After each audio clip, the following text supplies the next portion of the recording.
ఏదైతే నువ్వు ఇతరుల కోసం ఆలోచిస్తావో అదే నీతో జరుగుతుంది. మంచి ఆలోచిస్తే మంచి జరుగుతుంది, చెడు ఆలోచిస్తే చెడు జరుగుతుంది. ఇది మనం బాల్యం నుండి వింటూ వస్తున్నాం.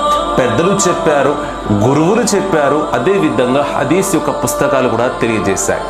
సోదరులరా, సోదరిమల్లారా, ఈ రోజు ఒక యువకుడు తన భార్యని, తన పిల్లల్ని పోషిస్తున్నాడు. తన యొక్క జీవితాన్ని సుఖంగా గడపాలని అతడు రకరకాలుగా ప్రయత్నిస్తున్నాడు. ఈ యొక్క ప్రయత్నం మంచిదే, కానీ తనకు కన్న తల్లి మరియు కన్న తండ్రి భారం అయిపోయారు. నేటి సమాజంలో మనం చూసినట్లయితే ఒక యువకుడు తన ఇంట్లో తన ఫ్యామిలీ మాత్రమే ఉండాలని తను ఆలోచిస్తున్నాడు. తన తల్లి, తన తండ్రి వారితో దూరంగా ఉండాలని తను ఆలోచిస్తున్నాడు. సోదరులారా, సోదరిమల్లారా, కారణం అడిగినట్లయితే తను తెలియజేస్తాడు, నా జీతం చాలా తక్కువ, నా శాలరీతో నేను భార్యనే పోషించాలా, పిల్లల్ని పోషించాలా, లేదంటే నా తల్లిదండ్రులనే పోషించాలా? దీనికి సమాధానం ఏమిటి? సోదరులారా, సోదరిమల్లారా, అయితే వినండి. మీ యొక్క తండ్రి యొక్క కష్టం వలనే ఈరోజు నువ్వు ఆ యొక్క పొజిషన్లో ఉన్నావు. నీ తండ్రి యొక్క చెమట యొక్క సువాసన నీ దేహం నుండి వస్తుంది. నీ దేహం నుండి వచ్చే సువాసన అది ఒక బ్రాండ్ యొక్క సువాసన కాదు. దాని వెనక నీ తండ్రి పడిన కష్టం, నీ తండ్రి యొక్క చెమట అన్ని దాగి ఉన్నాయి. దీన్ని గుర్తించాలి. ఈ రోజు ఒక యువకుడు తన మంచంలో కుక్కని పడుకో పెట్టుకుంటున్నాడు. ఆ కుక్క యొక్క మేత తెస్తున్నాడు. రోజుకి 500 ఖర్చునే పర్వాలేదు, ఆ కుక్కని మాత్రం మంచిగా చూసుకుంటున్నాడు. ఒక కుక్కని చూసుకునే యువకుడు తండ్రిని చూసుకోలేకపోతున్నాడు, తల్లిని చూసుకోలేకపోతున్నాడు. కొద్ది రోజుల క్రితమే నేను ఒక న్యూస్ చూశాను.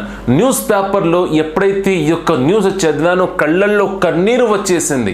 10 నుండి 12 సంవత్సరాల వయసులో ఉన్న ఒక పాప ఎప్పుడైతే ఓల్డ్ ఏజ్ హోమ్లో స్కూల్ తరఫు నుండి వెళ్ళిందో, ఆ సమయంలో ఓల్డ్ ఏజ్ హోమ్లో రుద్ర ఆశ్రమంలో తను స్వయంగా తాతగారిని, మామగారిని చూసింది. అల్లాహు అక్బర్!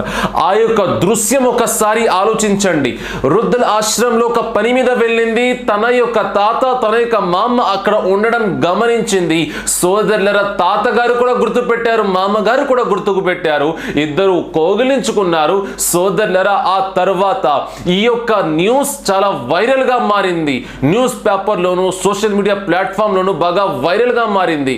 సోదరులారా, మీ యొక్క పిల్లవాడు మీ యొక్క తాతని మీతో లేకపోవడం చూసి తన యొక్క మైండ్ లో ఒకే ఒక మాట వస్తుంది. అదేమిటంటే, నా తండ్రి తాతని చూసుకోలేదు కదా, నేను కూడా నా నాన్నని చూసుకోను అని మీ పిల్లవాడు ఫిక్స్ అయిపోతాడు. ఏదైతే మీరు చెబుతారో అది మీ పిల్లవాడు చెయ్యడు. ఏదైతే మీ పిల్లవాడు కళ్ళారా చూస్తాడో అది మాత్రమే చేస్తాడు. ఇది వాస్తవం. దీనిని గమనించండి. సోదరులారా, సోదరిమల్లారా, ఒకవేళ మీ యొక్క తల్లిదండ్రులు మీతో దూరం అయినట్లయితే వారి ఖబర్ వద్దకు వెళ్ళి క్షమాపణ కోరండి.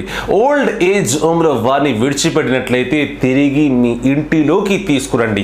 ఆ ఇల్లు వెనక ఉన్న కష్టం కూడా నీ తండ్రిదే. దీనిని గమనించండి. మీ తల్లిదండ్రుని ఎప్పటికీ దూరం చేసుకోకండి.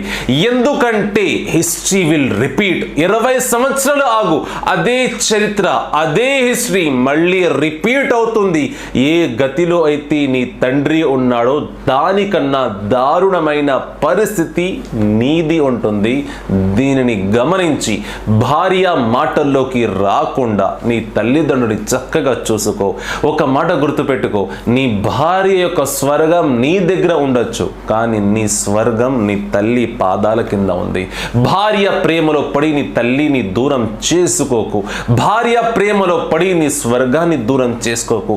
స్వర్గం యొక్క తలుపైన నీ తండ్రిని ఎప్పటికీ దూరం చేసుకోకు.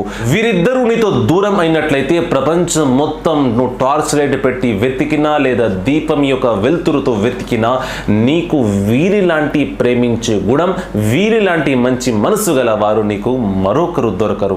అందుచేత భార్య మాటల్లో పడి తల్లిదండ్రుల్ని ఎప్పటికీ దూరం చేసుకోకు.